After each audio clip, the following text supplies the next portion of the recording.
All right, good morning, KW Milwaukee on Tuesday, August 3rd, not July. That was a little mistake. But hey, we're going to start things up a little bit differently this morning because we have a special guest joining us, and I am actually going to kick it over to Maureen, who's going to lead a conversation with Chris Carillo, the Milwaukee Metro MLS. So Maureen, I'm going to kick it over to you for a conversation with Chris. Good morning, everyone. Welcome to Tuesday morning meeting, and welcome Chris to KW's big Tuesday morning meeting. So I am on the board of the GMAR, the Greater Milwaukee Association of Realtors, and the purpose of the GMAR is to focus on government affairs, ethics, enforcement, and our MLS. And today, Chris Carillo is joining us from MLS. He heads MLS, and he has a big announcement he'd like to tell everybody about, something up and coming that will benefit all of us, absolutely. Chris, do I see you on here? Yes. Good morning. All right, welcome, Chris. I'm gonna hand it over to you. Thank you. So, excuse me, I don't have my big elevator hooray speech yet because we haven't even released the greater details of this. So, Maureen, I appreciate this being our launching board, but as you know, showing time was implemented in our market to help create this efficient showing and seamless marketplace for all realtors. And I think that especially in a market like this, where inventory is tight and showings can overlap, that kind of service has become almost invaluable to the marketplace. I will say this, that there's never been a product that Metro MLS has released where we've had such wide adoption over a short period of time. After we implemented showing time, within 2 months, we had 90% adoption. And that's pretty tremendous when you take a look at the geography that we cover. Yes, Milwaukee's our backyard, but we cover a significant part of the state of Wisconsin, down to Lake Geneva, up to Sheboygan, past Sheboygan, into Manitowoc and Marionette counties to La Crosse, and certainly and all points in between. So to say that we had a 90% adoption rate where over 87% of listings were being utilized with that is significant. Fast forward to the beginning part of this year. Everybody's starting to feel a little bit better about the pandemic. We're getting some jabs in arms, and life seems like it's getting back to normal. And then we get the announcement that Zillow purchased showing time. That's not one that many of us in the industry saw coming. And we found ourselves in a position of a conflict of interest as a multiple listing service. We serve over 9,500 realtors across almost 2,000 separate brokerages. And the one thing that we remain constant in as from an operating standpoint is that we don't pick favorites. There are a variety of different business models and approaches to how you serve clients, and that's fantastic. That's your business, not mine. But we now found ourselves where we're literally paying one of your competitors to provide a service to you. So that creates an inherent conflict of interest for us. On top of that, although I'm very satisfied with the agreement we have in place, there is the uneasiness that this kind of purchase creates. For the first time, one of your competitors has in-depth analytics on showings of your products, of your homes, access to certain client information. And although they are kept behind a tight ironclad agreement, it creates anxiety in the marketplace that frankly is just, it's not needed. It's not needed, period. So when that announcement came out, we had the opportunity to ask ourselves, well, what do we do now? Do we stay, and is showing time one of these too big to fail opportunities where we have to stay with it because of the adoption? That was certainly an option. Luckily, we operate fairly strategically, and option A was not really an option. Immediately, I started working with our partners through MLS Aligned. You say, well, what's MLS Aligned? 2 years ago, Metro MLS, in conjunction with 4 other MLSs in the country, formed an LLC called MLS Aligned for the sole purpose of working together for the purposes of drawing our numbers together to take advantage of economies of scale to deliver and leverage technology that we essentially homegrown and deliver back to the marketplace. So you have Metro MLS, you have Utah, realestate.com, which is Utah's MLS. You have the Arizona Regional MLS. You have Portland, Oregon, or RMLS, and you have San Jose, California, which is Silicon Valley. The combined numbers that represent MLS aligned are just north of 105,000 realtors. So we have some scale, we have some approach. So when this came up, this created a perfect opportunity for MLS aligned to look and say, we all are dealing with the same common problem. How do we solve this common problem? And the option really is build or buy. That's always going to be the option. It's build something or buy something. So we went and through MLS Aligned, we looked at everything. We looked at all the existing products in the marketplace. We looked at what NER was doing. And there was really nothing there. And then at the 11th hour, when we were going to build and we started putting together a plan to do something like that, we had actually somebody within the industry reach out saying, we have a showing product that we think would want to or be entertaining to sell to you. This product is called Agent Inbox.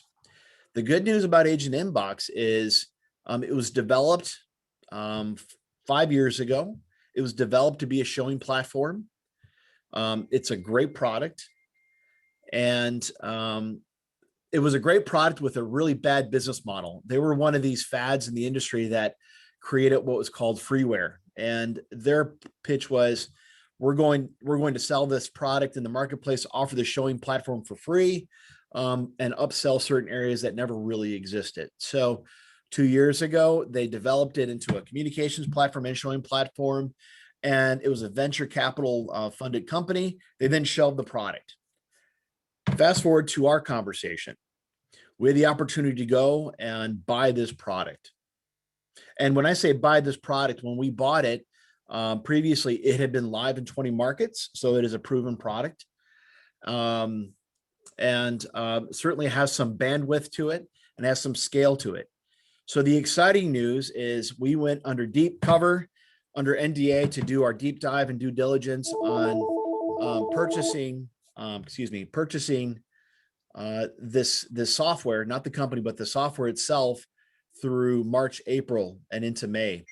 And when this became available, we had done our diligence and we bought our own showing software. And so the movement behind this is hashtag MLS owned. Why is this important? It's important because we never want to react. From a strategic stance, none of you want to operate your business from a reactive model. You'd rather be proactive in all decisions. What this does is we will never have to worry about such an important service like showings being purchased by one of your competitors ever again and have that rug pulled out from under us. So we purchased this. We're going to rebrand it to what's called Aligned Showings, and Aligned Showings will be live in Utah, Wisconsin, and Arizona within the next several months. And we'll talk a little bit more about that. There's a lot of effort that goes into running your own software and developing. It's not just the cost and effort of acquisition, but of ongoing support and of ongoing development. And that can't be stressed enough. The good news between the 5 companies that we're talking about, the 5 different MLSs, we have more developers and more bandwidth than any MLS vendor in the entire space. That's very encouraging. I will tell you already that we met at MLS Aligned in June and scoped out what the staffing needs were going to be. We have developers on staff now that are solely focused on the MLS Aligned showings platform. We have a project manager that's keeping the project on task. And so really, that's a lot more background than you probably wanted. But the bottom line is this. We were forced into a situation where one of your competitors had access to sensitive information. We were stuck in a conflict of interest, and we acted immediately to remove ourselves from this conflict. Going forward, I suspect that we're looking at a December release date. You never want to release software in the middle of a busy season. We know that. So we're looking at a soft rollout within December. And again, this is our software, which means it is your product. And so I know brokers that I've spoken to that have perhaps integrated the showing platform into their own backend systems, I will tell you, and there's always an upfront cost for that, right? The vendors always want to charge money for everything because it's ours. Our plea is you'll not only be able to access showings from within the MLS platform, but your own broker software as well. If that's what you want to do, Maureen and others. And you will not get big price tags from us because we're not a vendor, we're your MLS. And so this is all about service. This is all about having the ability to serve you going forward. And it's exciting and I'm nervous all at the same time. And I'll pause there with any questions.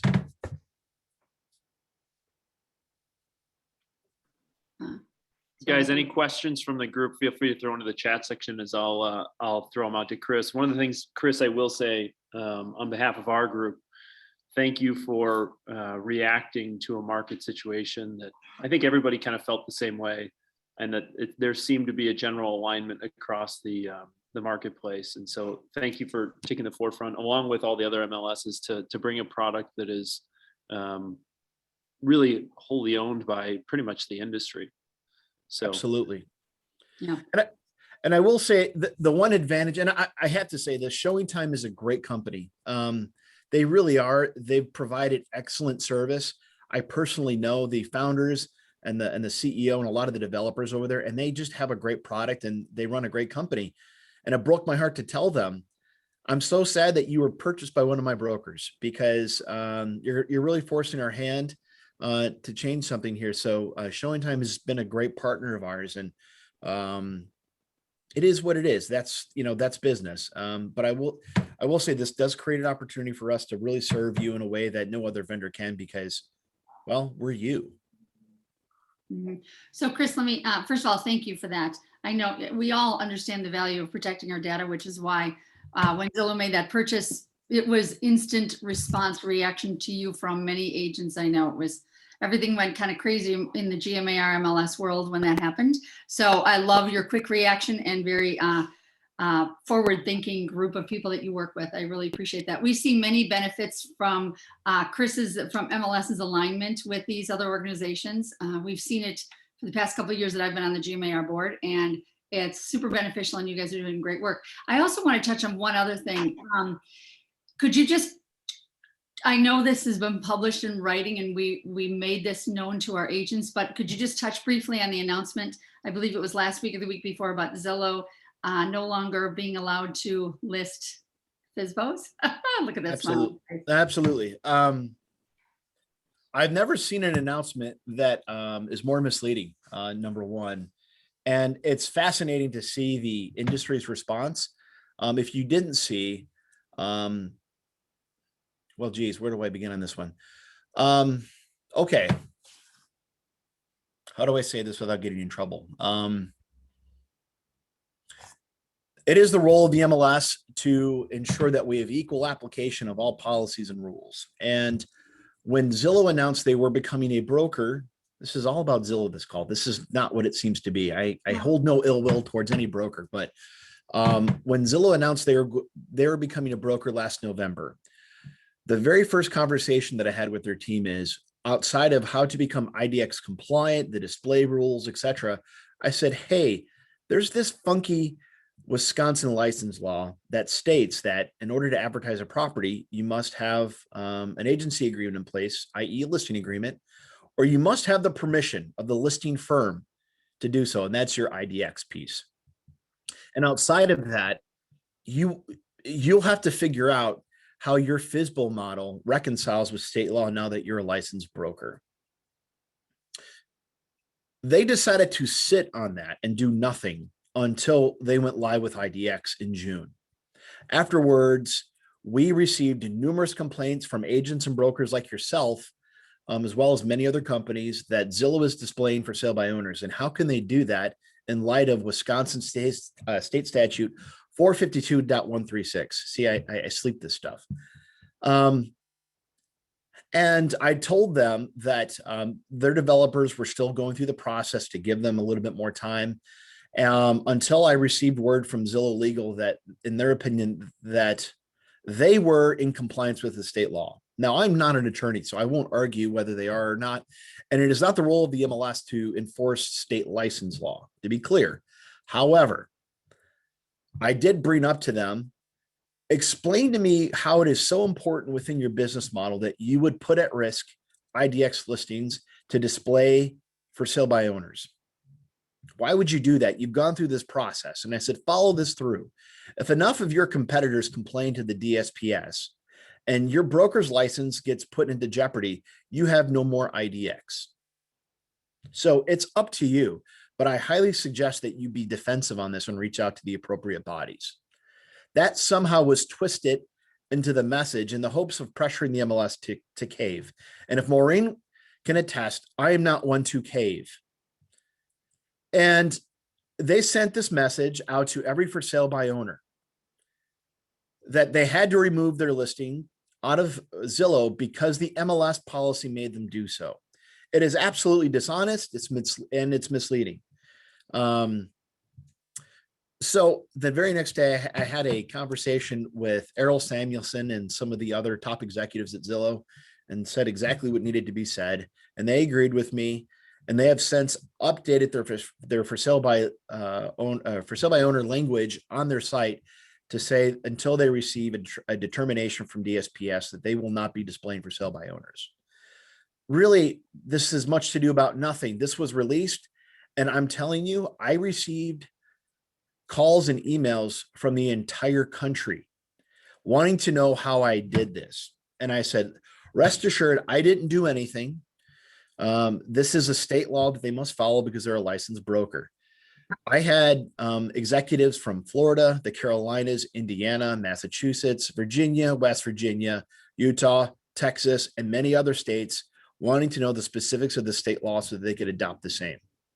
So ironically, a Zillow mishap and gaffe, I would call it a gaffe, may very well lead to other states adopting the same law, which I believe is delicious irony.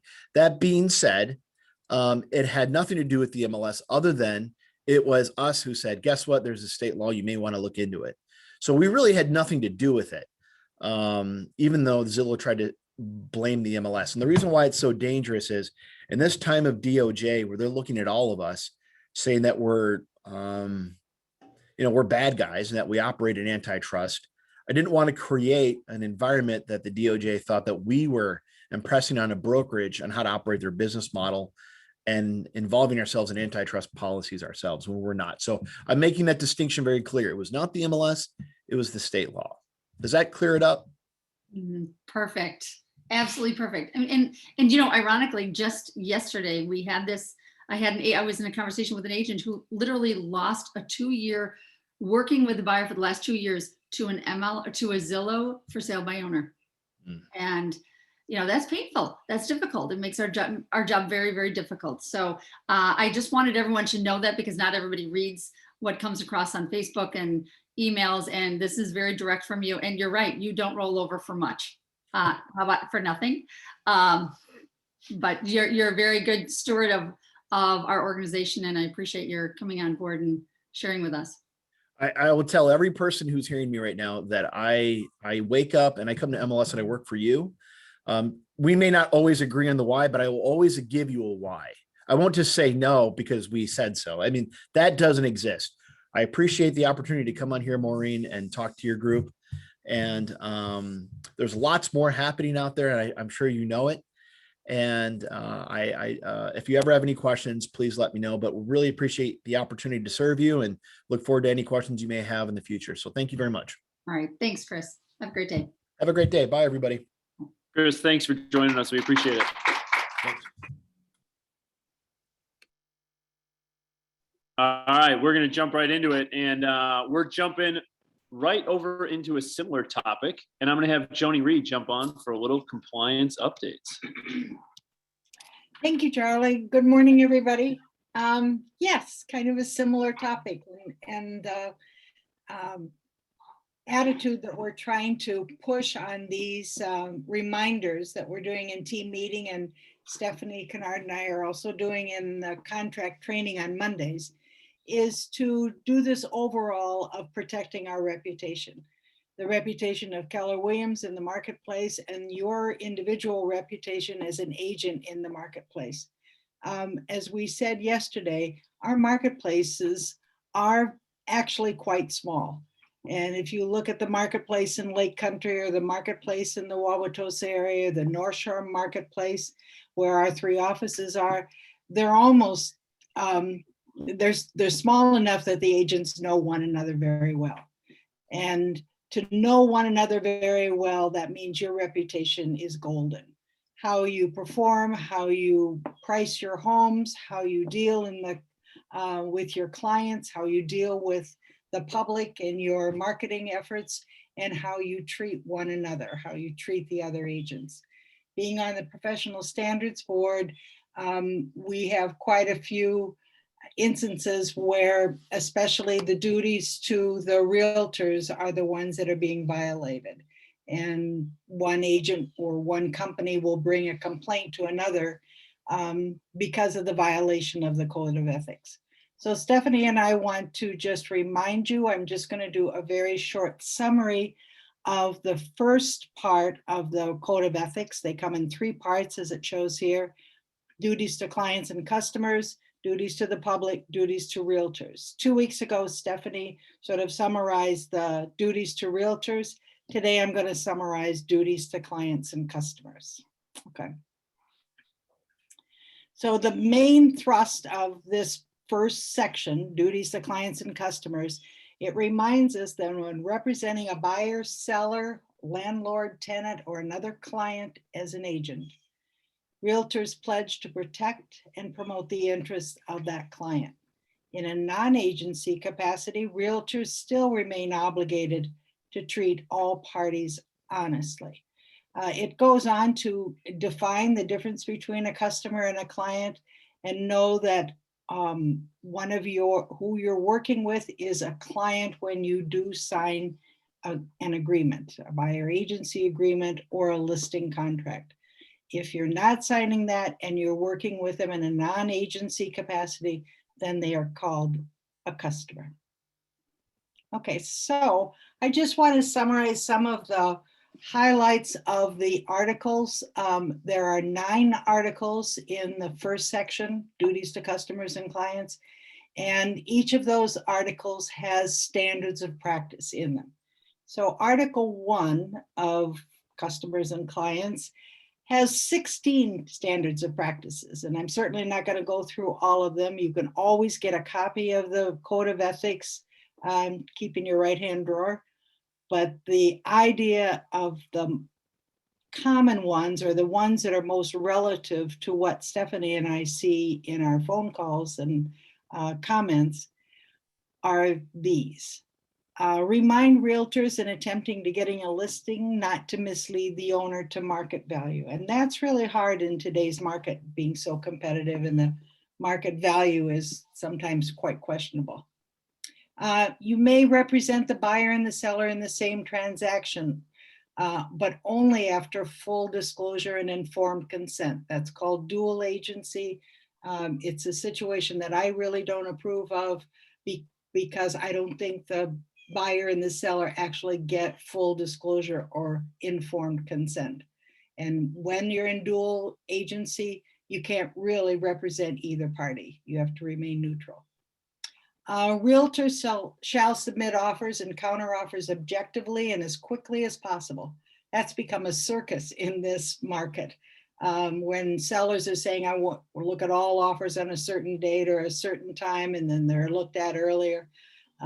It's just your duty is to submit all offers objectively and as quickly as possible.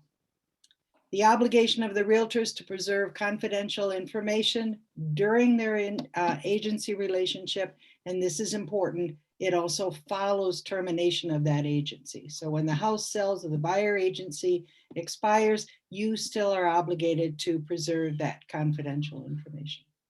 Okay. So quickly go through additional standards. This is still Article 1. It has 16 standards of practices, but these are the top ones. Whether entering into a listing contract or a buyer agency contract, realtors must advise potential clients of the amount of compensation to be paid by the client. It's pretty clear in the listing, but in the buyer agency agreement, some agents maybe don't fully explain why that client may be responsible to compensate the agent. Advise the potential of acting as a dual agent and the meaning of that. Realtors in response to inquiries from buyers or cooperating brokers, and this is important, this has been going on. You can ask if the seller says, okay, the listing agent can disclose the existence of offers on the property. They don't have to say how many, but they can say, if the seller says, okay, that we do have offers on the table. And you can also ask, if you're putting in an offer and among many, you can ask whether the offers were obtained by the listing agent, another licensee in the listing firm, or by a cooperating broker. Sometimes that makes a difference on your offer and how you are to either strengthen it or submit it. Realtors shall not access or use or permit or enable others to access or use listed properties in terms and conditions other than those authorized by seller, which means you can't send your buyer into a listing with knowledge of the combination or whatever. You must attend with them. So you cannot access or use or permit others to access or use other properties. Okay. And the last one, I've just sort of summarized the rest of the articles 2 through 9. And these are ones, again, that are relative. Realtors should be obligated to disclose adverse facts. And that's come up several times in phone calls. Yes, you are obligated to disclose material adverse facts if the seller is not doing so. But it does not impose on you to have expertise in areas that you're not in. You don't have to be an electrician or a plumber or a furnace contractor to point out a material adverse fact, but you do see things that are reasonably apparent. If the seller is not cooperating, you are obligated to disclose. The obligation to cooperate does not include the obligation to compensate. This is a big factor in especially procuring cause, and sometimes a big surprise to agents who think they've been cooperating through a whole transaction and realize there is no check in the envelope at closing for them. So remember that you can cooperate, but it does not include the obligation to compensate. So if you're, this most likely always happens during procuring cause disputes. Realtors cannot acquire interest or buy without disclosing in writing their position as a realtor in the state of Wisconsin. Sometimes we forget to put that in an offer or a listing contract, but it is mandatory. Realtors shall not accept commission, rebate, or profit on expenditures made for their client without the client's knowledge and consent. We don't hear too much about that, but again, it's respecting your client's position and putting your client's interest above all else, not your own. Not going for your best deal or your best check, but going for the best check for your client. And the final one, realtors shall assure that all agreements related to real estate transactions are in writing. This is a pet peeve of mine. And understandable language expressing specific terms and conditions. Don't write vague offers. Don't say to the satisfaction of so-and-so.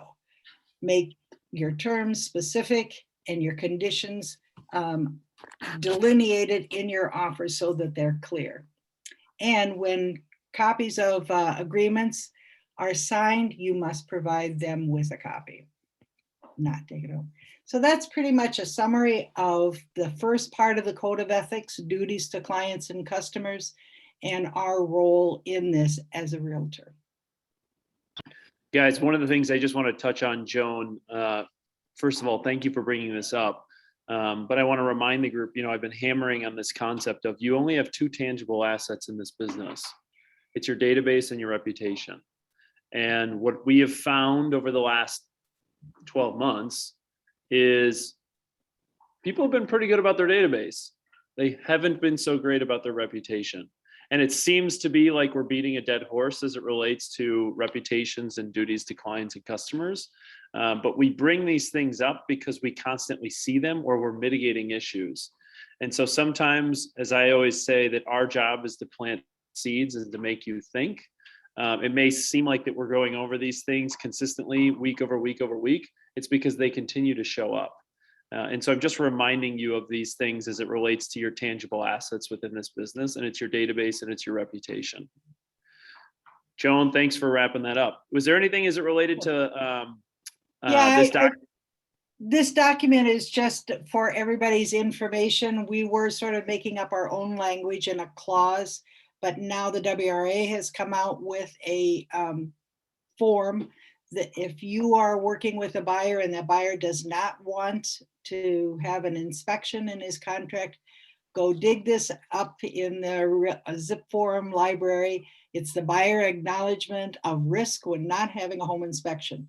So we really want you to attach this form and have your buyers sign it if they do not want to have an inspection. It protects them and protects us and you. So it's a good form. It encompasses everything. It's in the zip form library now. Hey, Joan, good question came from the group. Is this form required if they are waiving inspection, but still doing an inspection for informational purposes only? Yes, I would. Because what you're doing is waiving the inspection as a contingency in the offer. And you can still have a home inspection for your own purposes. But I think as far as the contract. Can we ask the sellers if we're representing the buyer, can we ask the sellers to complete this form as well? Joan, another question for you as it relates to, would you advise sellers to sign this document as well if the buyers have waived inspection? I don't think it's necessary. It's a buyer acknowledgement form. So if there's any challenge to the fact in the courtroom afterwards, this is pulled up and say, well, see, the buyer did acknowledge the fact that he probably should have had an inspection, but didn't. The seller doesn't need to sign this. Perfect. Joni, thank you. We appreciate everything you've done as Sheriff Reed to hold us all accountable. Thank you. Awesome. All right, guys, I'm flipping it over to upcoming trainings and events, and we have Kathleen Wooten, who's going to be jumping on as our new Director of Training and Education to give you guys an idea of what we have coming up in the month of August. Wooten, I'm flipping it over to you. Thanks, Charlie. Hey guys, I'm your Director of Training and Education, and I am here to help all agents of all production levels help grow your business. That includes all the resources that we have with Keller Williams, including coaching. So if you guys have ever had a thought about joining the coaching program or what that might entail, please come talk to me because I can help get you into it. August is a packed month. There's a lot of great things on our calendar. Coming up today at 10:30, launch coaching. Amanda's going to be talking about how to get new business by focusing on one thing. And it's basically breaking down lead generation into attainable chunks so that you actually focus on your lead gen. Janine, are you there for the North Shore Productivity? Can you hear me? Yeah, she is. Okay. So Thursday's class is we're going to have a panel of 4 graduates from the productivity program, even back to 4 years ago. So they're going to come in and share their secrets, things that they wish they would have known prior to getting their license. And it's going to be amazing. Thank you. Be there or be square. And in Lake Country Productivity Coaching, Connie is going to be going over bulletproofing the transaction, getting to the closing table, and staying organized. That's it for this week, but I also want to draw attention on the calendar to the 18th, which is Paul Nikolick's Defending Your Commission. This ties right into the conversations we've been having about protecting your reputation throughout this entire pandemic. Paul hasn't had to discount his commission. He is a master at getting his little more than fair share of the commission. So if you haven't ever attended Paul's Defend Your Commission, please tune into that.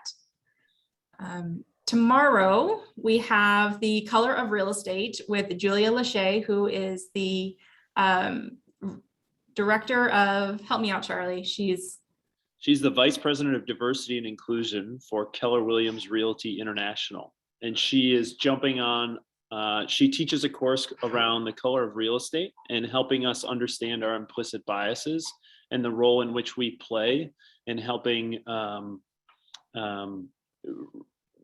be great fiduciaries and stewards of our communities, and making sure that we are not, we're aware, bringing awareness to our implicit biases. The cool thing is, this isn't like some big national call. She's doing this specifically for our group here in Milwaukee. One thing I would like to point out is I plan to host a mastermind discussion live in the North Shore office. Paul will be leading a group in Tosa. Diana will be leading a group in Lake Country. So we encourage you guys, this is available via Zoom, but if you're in and around the offices, to come on Wednesday between 3 and 5, where afterwards we're gonna have a little bit of a happy hour and post conversation discussion live within the offices. If you're around and available, I would highly encourage you guys to show up, as it's a big piece of the conversation of what's going on within our communities today. Could I also Yeah. make a comment? Charlie? Yeah, go ahead. I just want to tell you guys, Julia, I know her as Julia Israel. I have known her from prior to starting KW in Milwaukee. She is one dynamic presenter, and you will all learn so much from her and benefit from it. So I encourage you all to participate in this if you have the time. Awesome. Next Wednesday, the 11th, we have our opportunity knocks. I get asked a ton about whether or not new agents should join teams. This is definitely the opportunity for you guys. Come meet all of our outstanding teams here in KW Milwaukee and Lake Country. See what job openings they're looking for, what kind of talent they're looking for. It's just a big networking event. Learning about the teams and what they do. It's a really great opportunity. Bring your friends across the industry, bring friends that are in admin positions that are maybe looking to grow. This is going to be a great opportunity for everybody to figure out if a team is right for you. And then our big kahuna of the month is Mega Camp. Very excited for that. Every time I go to a mega camp or family reunion, I walk away with a notebook, like an entire notebook full of notes. And if you can just implement 3 to 4 things that you learned during mega camp into your business is going to boom. So it's definitely a great opportunity. We're having it live in person at the Bottle House 42. We're taking over the entire event space for 2 full days. We're gonna have a happy hour on the night of the 24th overlooking the Milwaukee skyline. It's a great venue, a lot of networking, there's going to be a vendor fair, a bunch of meet and greets with additional vendors that you can network with. And if we do have scholarship opportunities available, so if you feel like the cost is prohibiting you from going, please come talk to leadership and we'll help you get there. Guys, I would tell you this about Mega Camp. The wheel was not invented in the game of real estate. And that sounds like the craziest analogy I could ever think of, but the truth is somebody is successful because you learned something from somebody else and then you implemented it to make it your own, right? That's the entire concept of Mega Camp, and why we're pushing the in-person concept locally here in Milwaukee is because we're trying to bring people together so you can learn ways in which people have been successful in this business to then make it your own voice for you and your clients. So if you haven't registered yet, we already have over 120 people registered locally. I know we have a handful of people that have been invited down to Austin, Texas. I highly encourage you to show up. It will be a great 2-day event, and I won't let you down. We have some great things planned for you to pour into you and your businesses. Cool. Wooten, thank you for sharing upcoming trainings and events. Guys, I'm going to flip it over to Mandy now. And last week, she went through this concept. Well, we discussed around a concept of time value of money and what is your hourly rate. All right. And there are 3 core principles to the millionaire real estate agent: leads, listings, and leverage. And here's what I would tell you. Leverage is the new hustle. Okay. Leverage is the new hustle. So if you need leverage as it relates to showing assistance, or if you need leverage as it relates to, oh my gosh, I can't spend 2 hours developing marketing assets for my new listing, great. Lean on us, because we built and developed a platform so that for you guys to get marketing assets within 24 hours direct to your door, however you may need it. Kadi, give us the quick rundown to remind the group why leverage is the new hustle. All right, awesome. Thanks, Charlie. So if you want to jump over, Key Please, you guys did an amazing job of getting set up on it last week, which is the best news ever, because we need people in there to help you. So there's 67 agents who are in there who are willing to do that hustle for you. So the leverage is built. Now you guys can just start using it. We have 50 agents that are signed up and ready to go with showing assistance for North Shore and 17 in Lake Country. So a total of 67 people in there. So they're there, they're ready to help. We did get some feedback that there might be some issues with your settings in terms of how you have the app set up. So when you downloaded the app, you really need to allow for it to send you notifications to your phone. Because if you're not going to get the notifications that there's a showing or an opportunity available, it's not going to get accepted. So I have a few slides here that we'll share back in the follow-up email, but make sure that you're allowing all notifications from the app. And then even one more slide, Charlie, here, this will specifically tell you, you have to do it in two places. You have to do it not only in the app, but also on your phone settings. So we did get feedback that some people had requested there were opportunities being sent and the people weren't receiving them. So check, make sure all your settings are good and we can start utilizing this tool right away. And then any feedback or any issues setting up the app, they have a super, super helpful support team. So do not hesitate to reach out to Lindsay or myself, and we will help you guys so you can start using this app and getting that help you need. The other piece that we talked about was all about the KW Marketing Concierge. So tons of stuff on here, you guys. Click of a button to just be done with your marketing and have it done really nice and clean. So this is all on kwrealtymke.com. Under Marketing Concierge, you'll see all of the options available. So if you want to just run through them, Charlie, they can kind of take a look at what is all available on here. We have listing presentations, and these are all custom to you guys. So it'll be your headshot, your logo. You can see Dusty's social media bundle that he did here for a new listing. We also have a la carte postcards. You can do it just listed, it just sold. You can order them all together. So as soon as that property's sold, you already have everything that you need ready to go. There's Karen Trimble's. This was her a la carte flyer that she had ready to go for her open houses. We've got, if you're not utilizing your website because you just didn't have time to set it up, have someone set it up for you. Start using your website. Be able to search through your website, get directly fed into your command. 12 direct postcards. You can either send these out by mail, or Lindsay's doing trainings on how to, do it virtually with these assets that you see here. We've got, what else do we have? Keep going, Charlie. We've got landing pages. These are really great to utilize at open houses for people to log in and check into your open house for easy follow-up. So we've got that there as well, all leading back to your command. So everything is working together. We've got the brochures here with Peter Gossman's example, as well as free business card designs and email signatures. So you guys shouldn't have to spend any time on marketing moving forward. And then also, if you want some print, we've set up with our partner at all of the FedEx locations in the country, basically. So if you do want print option as well, that's an option when you go and log on and order. Or if you just have some things that you've created, you can get some really great pricing with our partnership with them. And we've got their phone number and their email there. So first time you use it, it's a little bit of a setup the first time. And then after that, it's going to be 2 clicks and you're ready to rock. If you're nervous about using this, sit with me, sit with Lindsay. We are more than happy to help you with your first order and show you how easy it is. Leverage, leverage, leverage. So we're here to help you get it set up and going.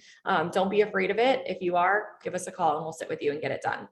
Awesome. Mandy, thank you for getting the team. Lindsay, the rest of the team for getting this set up. Guys, leverage is the new hustle. And remember, as she stated, the first time you go through, you got to kind of set up your priorities just as you would with Amazon or Netflix so they know what you like, right? You can change colors, you can change logos, you can change headshots so that next time you go through, it's turnkey. You can order things in the click of a button.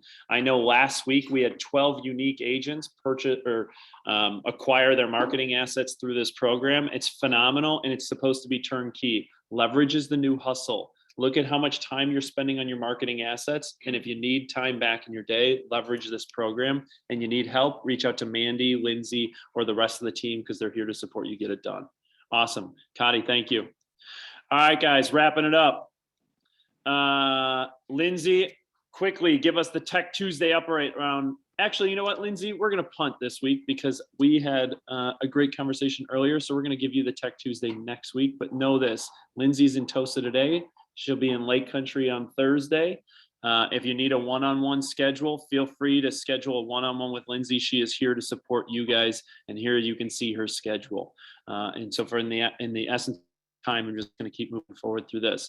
All right, I have two final things to wrap up this morning. One is the market level insights on a weekly basis. Know this. It is August 3rd. By next week, I will have all of July's results to give you a full picture. We'll give you a pricing breakdown by pricing segment. We'll tell you exactly what's going on in the market and if, where, and when I have seen the apex of the market, or if we're going to continue to trend forward heading into the fall. I'm going to take a look at that next week to give you a really clear insight as to what I see coming forward as it relates to market insights. But here's a very, very quick rundown of what's gone on in the last week. Here, again, showing time, ironically, as we talked about showing time this morning, here's the showing time activity across the state of Wisconsin. Good news here. Last week, we saw a drastic showing activity that brought us below 2019 levels. Good news is we bounced back up last week above 2019 levels. Still below 2020, which is what I expect to see continuing throughout the fall because there was such of a slingshot effect coming out of last spring of 2020. So again, the barometer or metric of what I'm looking at is how we're comparing versus 2019, very positive. However, when you look across North America, one of the things I just wanted to point out, North America is still trending behind 2019. So good news, bad news. Good news is state of Wisconsin has a very healthy industry and we're in a very fortunate position as it relates to buyer demand. Bad news is here's what everything I know. What happens on the coast eventually makes its way to the Midwest. Something I'll be paying attention to as it relates to national trends moving forward. All right, last week, sales absorption, percentage of inventory that went under contract, 11.8%. If you look here, going all the way back to February, we've been at double digits percentages on a weekly basis. Again, still really, really strong considering there's more inventory coming to the marketplace. Guys, for perspective, there's 33% more total inventory today than there was in April and May of this year already. And the fact that we're still seeing around a 12% sales absorption rate means that the demand still remains really, really strong. That's a positive indicator for us. Next up, units under contract. Last week, there were 630 units that went under contract. When you look across the last 3 weeks, 720, 640, 630. Guys, really, really strong 3 weeks of units under contract. This is why I'm still continue to be very, very bullish on market activity as we head into August, September, October. Okay. I continue to hear agents talk about the market softening. That's wrong. They're talking about it in the wrong way. The market is not softening. There's just more activity being had because of an increased level of inventory. But the rest of our demands remain to be really, really strong. It just means that the market is healthier and we have to advise our sellers on why the market is healthier in the ways in which that's playing out. I'll give you a real example. This weekend when we were at the pool, I was having a margarita with a friend of mine who's selling their house right now with a RE/MAX agent. And he said, Charlie, I was surprised, the house didn't sell for as much as I thought it would. And it, took a little bit longer. I said, how long did it take? He said, 4 days. I said, oh my gosh, 4 days. What a problem. And I said, well, you had two problems. One, you sold it with a RE/MAX agent. And two, sellers have to understand that the expectation that was set from April, May, and June to have 30 or 40 offers with stripping out all contingencies is a thing of the past right now. It's not the market of the moment. And we need to be proactive in our communication and conversations with our clients so that we're level setting expectations because the market is healthy. It is not soft, it's healthy. There's just more inventory available for people to choose from, which is giving buyers a little bit more breathing room as they walk into a property. Okay, here you go. New units coming to the marketplace in terms of new inventory, 652 units last week. It's not surprising. Every 3 weeks, we usually see a dip. However, this week's dip was slightly less than what we had seen in May and June. So something to be paying attention to. And then here's how you can see as it correlates to total inventory across the marketplace. You can see the high level mark. We're still sitting around 5,500 units. It's still down around 30% for where it should be. We usually are sitting around 8,000 units in the total marketplace at this time of year. So quick high level recap for you as it relates to what's going on within the industry on a week by week basis. Know this, guys, I'll have the full detailed report for you as it relates to the July numbers here next week. So make sure you'll tune in to next week's team meeting. All right, I want to wrap it up with